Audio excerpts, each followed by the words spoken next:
All right, today I'm going to show you how to clean out these buttons here on the Prius V. As you can see, it's placed right next to the drink holder. And what happens when you put liquids in a car? Inevitably, they're going to spill. So this is probably the worst placed button set I've ever seen. Constantly gets dirty, constantly gets coffee, soda inside, and the buttons stop working. They're pretty easy to clean out once you open it up. So I'm going to show you how to go through that process. I've already completed it on these ones, so you can see all the buttons work quite nice. But I did take some video once I had opened it up to show you what's inside and how you go about cleaning it. Quick tips here. I would start to open it up along this edge because it's hidden, and if you do any damage to the plastic, you're not going to be damaging out here in the front. And it's going to come up, I would say, easier when you come on this side. There's really 4 prongs underneath, as you'll see later in the video. One here, here, here, and over here. Comes apart pretty easy.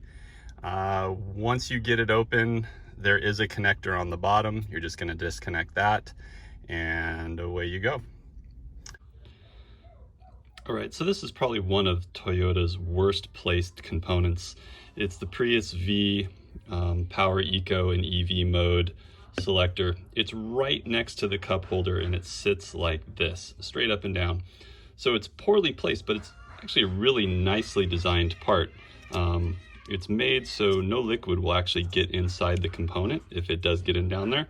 But what does happen is sticky stuff, coffee, and will get stuck between the buttons and the edges of this, and it'll cause it not to slide. So what I'm going to do kind of a reverse install of this, show you how to put it back together. I used a toothbrush and some compressed air to clean this out. Got it nice and clean. It was all junked up with coffee and soda and all kinds of a mess. But now it's really nice, and when I put these back in, they slide nice and easy. Here, I'm going to try to install one while I'm looking at it here. So it kind of clicks in, and now there's nice action on that button. Before, you would just push it down, it would stick, it wouldn't come up. There's a couple of catches on this side, and then there's 2 over here. A couple flathead screwdrivers, really nice to get those out. I put it in a vise so I could use 2 hands, one on each side. And so let me reinstall all of these. All right, so that action's not so nice there. So I need to figure out why that is. I'm going to take that one back apart, and then the EV mode here. Yeah, the EV has a nice action, but the Eco mode, when I push it down, it wants to stick. So I'm going to take that back out, clean it out a little bit better, and see if I can get that to work. Oh, there it goes. It's working a little better, but I'm definitely going to take it apart and get it to work nicer. So on the back side of this, this just slides in there, and as you can see, I have my 4 screws.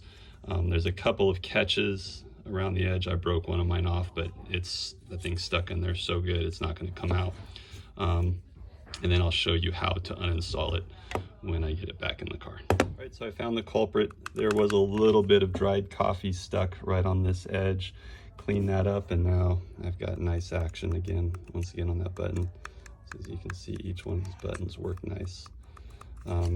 So saving a lot of money cleaning it out as opposed to just purchasing a new one. Again, I'm going to show you how to install it and uninstall it when I get it back in the car. Okay, so now that I have it back installed in the cup holder here, really there's just 2 screws that hold it in, this and this, and there's a couple of plastic catches, one here which I broke off, and the other one here. But again, if you break it off, no big deal, because the screws will hold it in just fine. This is held in to the black carrier with these 2 screws. So once you take those out and you take these 2 screws out, all those components will come apart. All right, so I'm not going to press mine all the way down in, but as you can see, it'll damage a little bit of the plastic in it, so that's why I don't want to do that. So what I did is I just used a flathead standard screwdriver. You could probably use a plastic implement that would work better and not damage your material, but this pops up, and it pops up all around, and there's basically 4 plastic catches underneath that hold it in, and then one connector. So when you pull that out, take the connector off and proceed taking it apart how I showed you in reverse order. Put it back in. I'm just gonna click it back in, and now we're all set. Good as new. Don't forget to like and subscribe.